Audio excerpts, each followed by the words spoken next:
interaction between the worshiping and religious communities in and around the capital city. Austin Faith Dialogue is brought to you by the Austin Metropolitan Ministries in cooperation with KTVC. Join us now in Austin Faith Dialogue. It's been called televangelism, or the electronic church. It's the phenomenon of the prime-time preachers, which has caught the attention of the religious community and the public at large. Hello, I'm Richard Thompson, pastor of Central Presbyterian Church, and your host for today's program. This happens to be the time when we, on this religious television series, will reflect on religion on television. The difference between Austin Faith Dialogue as a public affairs series and televangelism is that there's no attempt during this half hour to evangelize. Rather, the focus is upon understanding the interaction of religion and society of which it's a part. And as always, we bring a local perspective to our analysis of this national phenomenon, represented by such media personalities as Jim and Tammy Baker, Pat Robertson, Jimmy Swaggart. Indeed, there was a recent seminar held on this subject at the University of Texas through its College of Communication. And we're pleased to have one of those participants with us, and the reporter who covered that seminar, and have them share with us their insights with us is Dr. Horace Newcomb, chairman of the Radio, Television, Film Department at the University of Texas, Karen Loke, reporter for the UT Week in Review, KUT Radio, and Pastor David Schultz of Lutheran Social Services, who is in the process of establishing a Lutheran-related media outreach. We welcome you all to our program today. And Karen, as the one who did the introduction for that seminar on UT Radio, could you share with us some of the facts and figures that go into the making of televangelism today? Okay, well actually I didn't do the introduction to the seminar, but I did cover it and do a story for UT as a Week in reporter. Review. Yes. Okay. Well, two of the professors that were involved in the seminar that aren't here are Professor Jeffrey Haddon of, let's see, he's the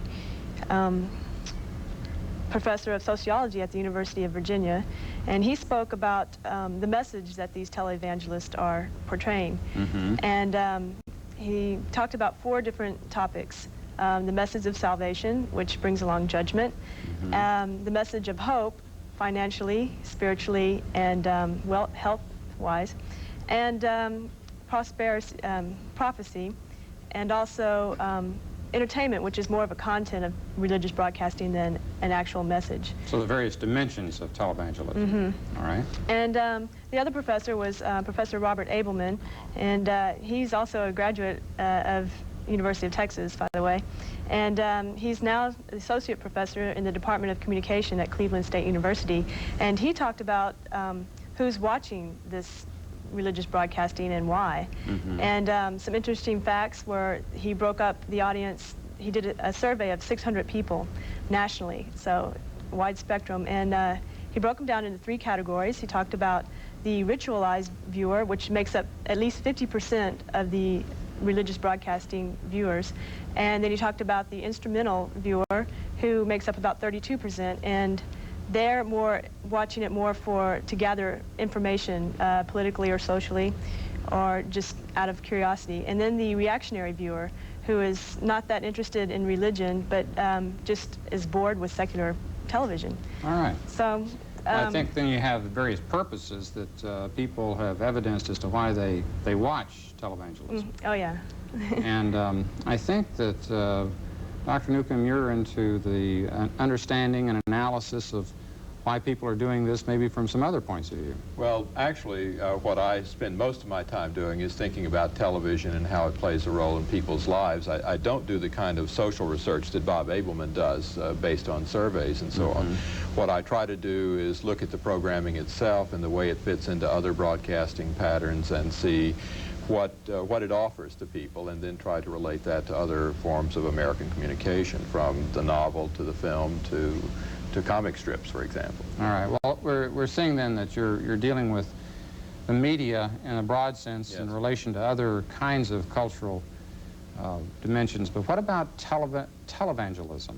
What's your perception on that? Well, my take on that is very much a subjective and individualist one. As someone raised in a fundamentalist tradition and continuing to try to come to terms with that as most of us do, I think it's very interesting, for example, that most of the names that you mentioned in the beginning and the pictures that we saw are of people who come out of a fairly fundamentalist tradition. That I think that some of the information that was presented at our seminar had to do with the number of Pentecostally based groups on television. I think there are reasons for this. I think they're theological as well as technical or communicative, and I think that people raised in that tradition, and I'm speaking of the ministers as well, are engaged in a kind of intense relationship based on individual responses to religious messages. And television is a very intimate medium. It's one that we can engage characters with. We can spend a lot of time getting to know people, and I think evangelism works that way. So it kind of fits the style, the mode of individual relationship to God? Yes, I think it does. Now the question is whether the intimacy of television that we know electronically can carry over into people's lives. And I think the big question for televangelism is whether or not it really offers an ongoing sense of religious relationship after, clearly it does for a small audience. In television terms, I think the best estimates indicate 11 to 14 million people watch religious television religiously. But they're the same people, and they're watching all the shows. Now, that's giving them something in their lives that something else doesn't. Whether or not it substitutes for the church or not is a great question. Okay, and I think that relationship in comparison with the local church, as most folks know it, is something that we need to come back to. And you're dealing with this, David, as with Lutheran Social Services, what you call a mainline church, and you come to this, however, with a media background. Could you just share a little bit about that with us? Well, I was a pastor in Phoenix for 17 years. 12 out of those years I spent on the radio. I had a radio broadcast trying to encourage my own brothers to be involved, and they really weren't interested. And I really can't explain the whole dynamics of that. But I continued to stay on radio, thinking that somehow there were people who needed a message, a strong message communicated to them, without any desire of wanting to get resources from this or evangelism leads or anything, but simply to proclaim a message of hope. Where there was a great deal of hopelessness, and that's where it began for me. Okay, and as you come to Austin, you're working in regard particularly to attempting to bring about a television outreach through the Lutheran denomination? Yes, I'm with Lutheran Social Service in development. I'm also at the same time working with a group out of Phoenix presently, a group that I started about 5 years ago, 4.5 years ago, really, called Evangelical Lutheran or Life Ministries. We were convinced that the Lutheran Church needed a push, not to get into the televangelism marketplace, but simply to project its message of hope where people are spending time in front of the television set.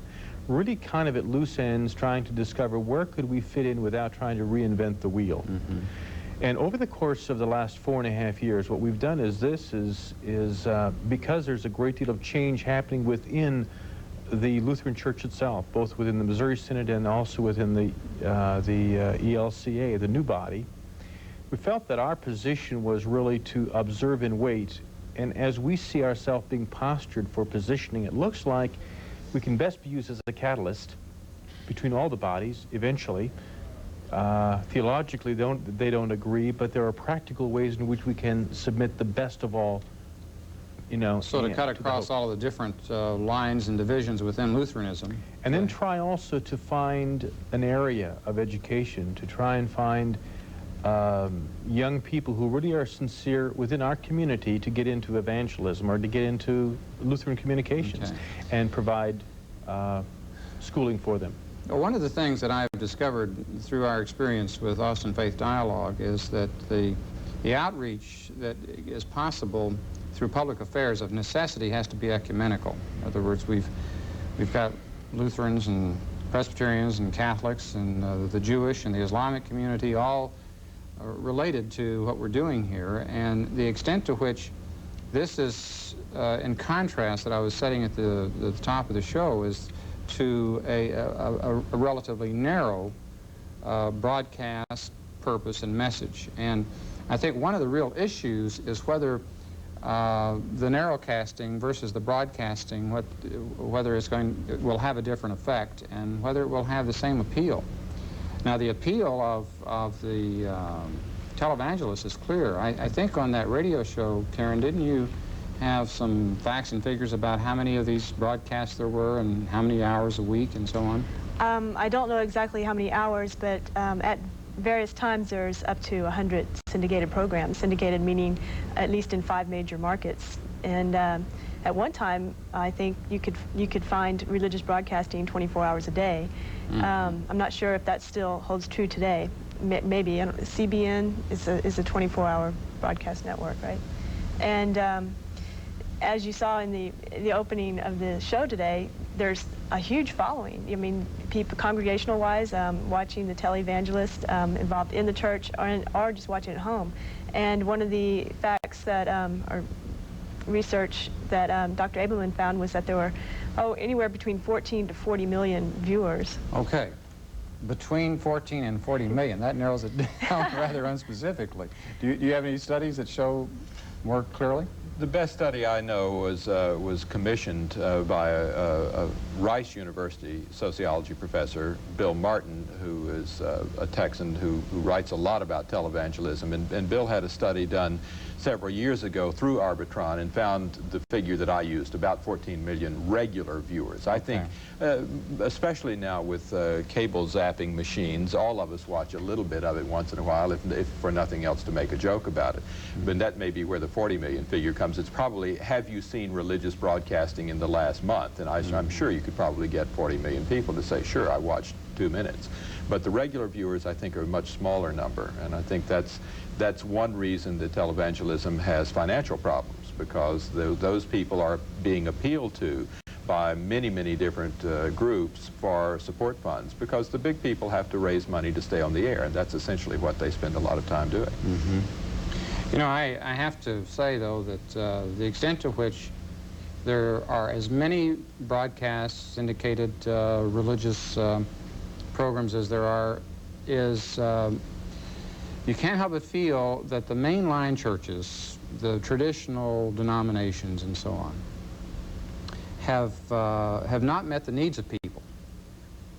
That the television is reaching folks that in the local area are not being reached, and at least in a number of cases. There's certainly overlap where you have televangelists who are being picked up and followed by church people.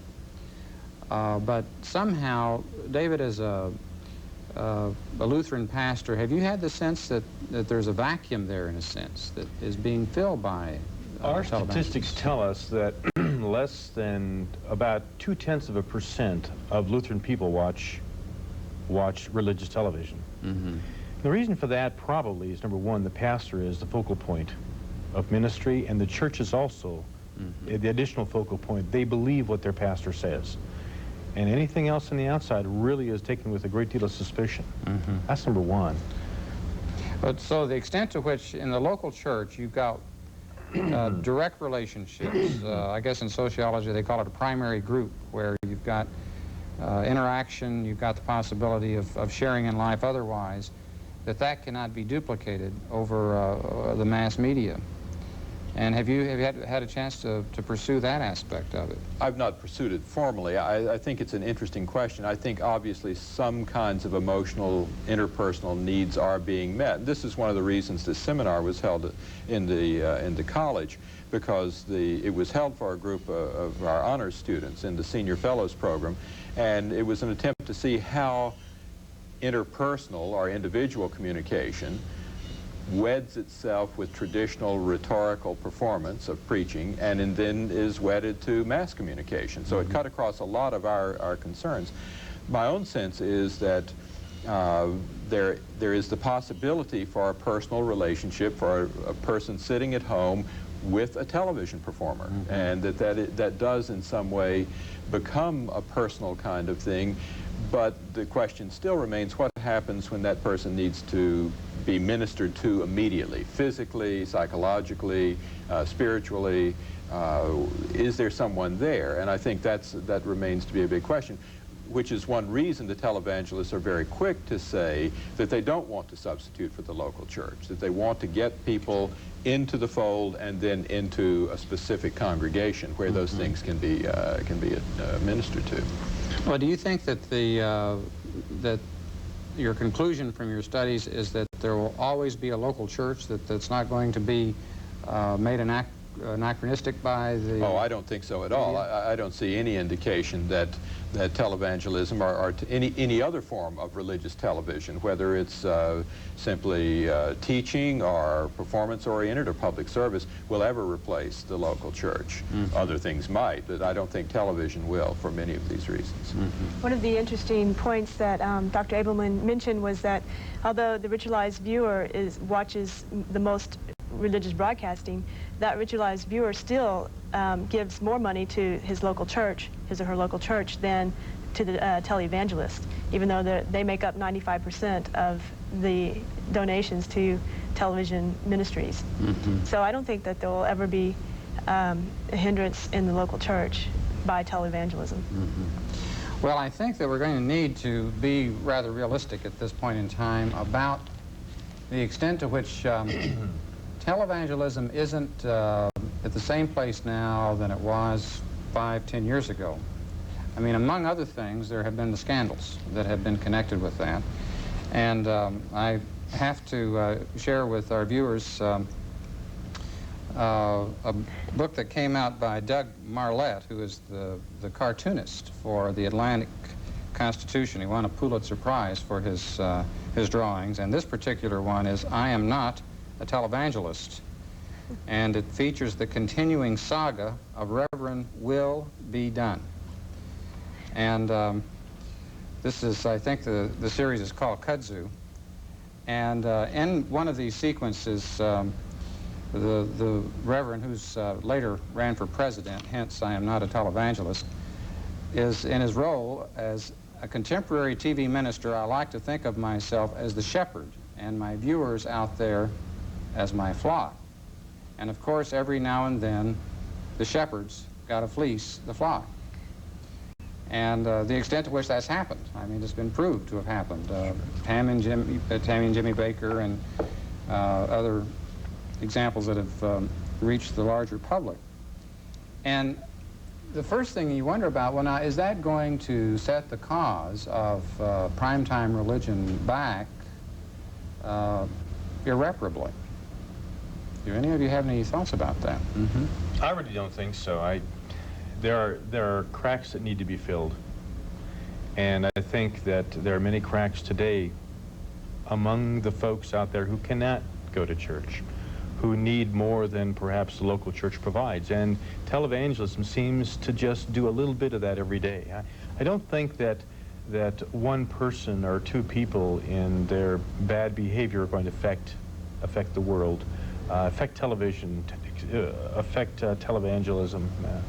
I think that, like an old professor of mine at the seminary said, when a young man took another's life, who we both knew, he said, the church is larger than he is. And very well said, and these things are passing fancies, and the gospel will still be there, and the Lord is in charge of its dissemination. Okay. Any other reactions? I don't think that it's irreparable, but I think one of the things you have to realize here is that you're not just dealing with the gospel, and you're not just dealing with religion, you're dealing with religion and television.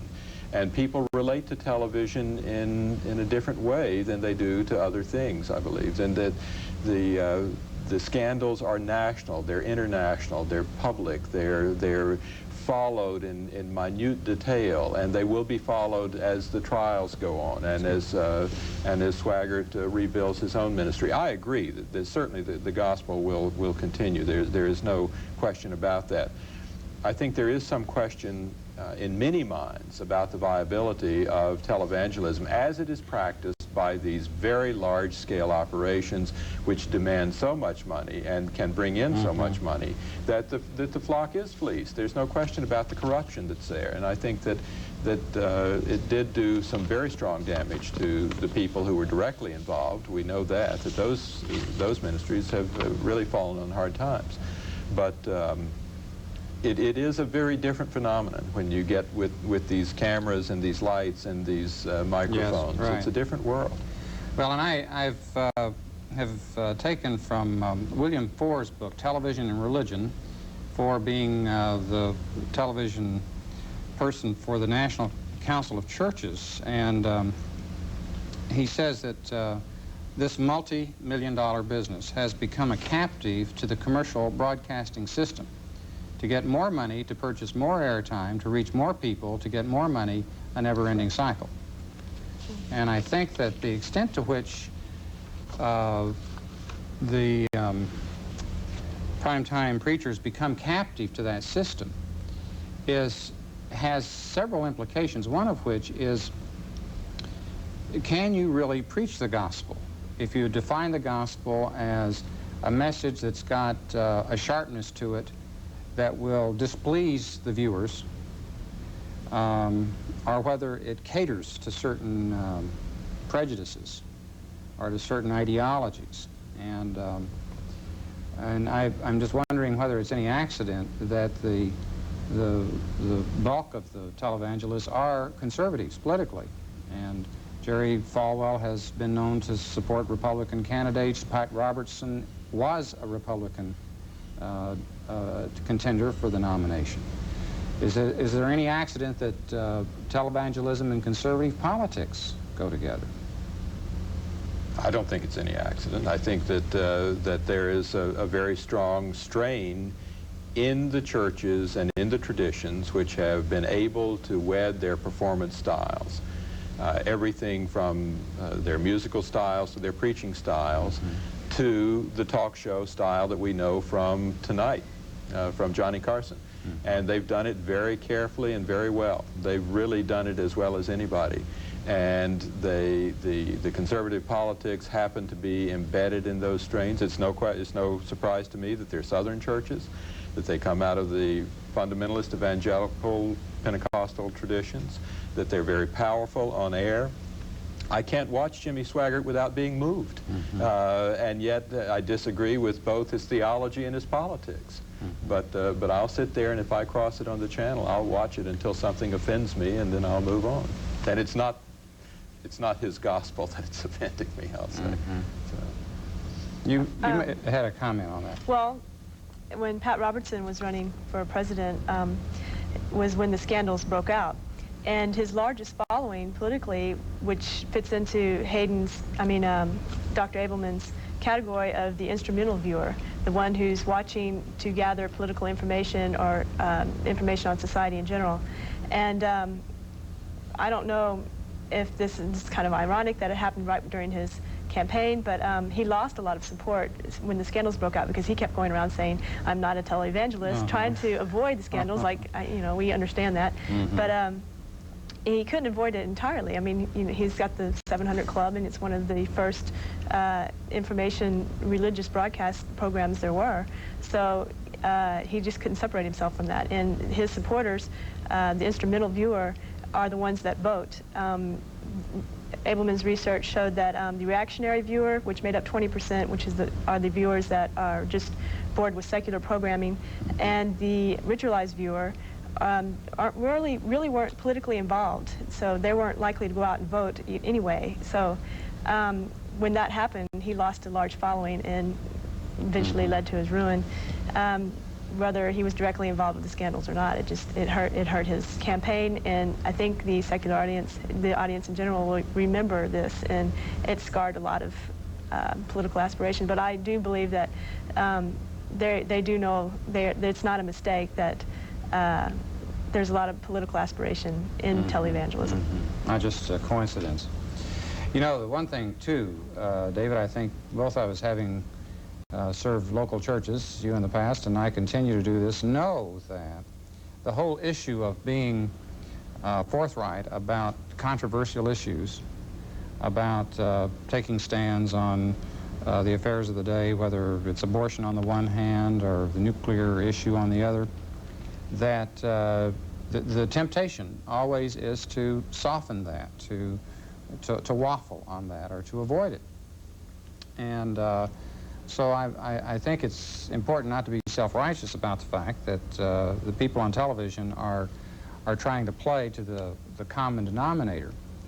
And yet I think that the very fact that in a local setting you can get feedback and people know that they can respond to it puts it in a whole different setting.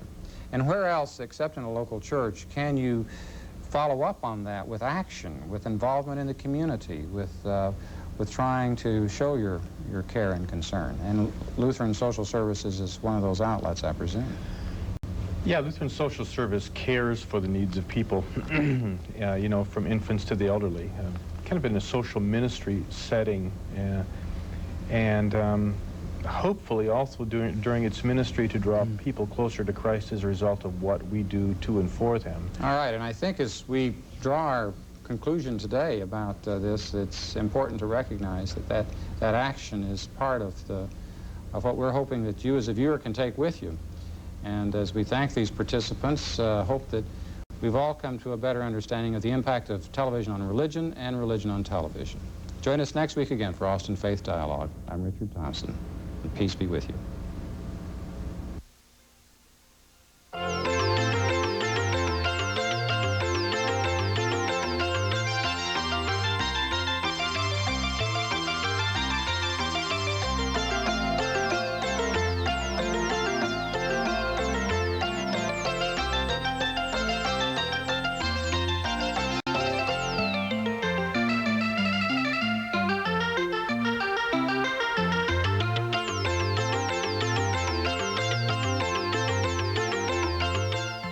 Austin Metropolitan Ministries at 472-7627.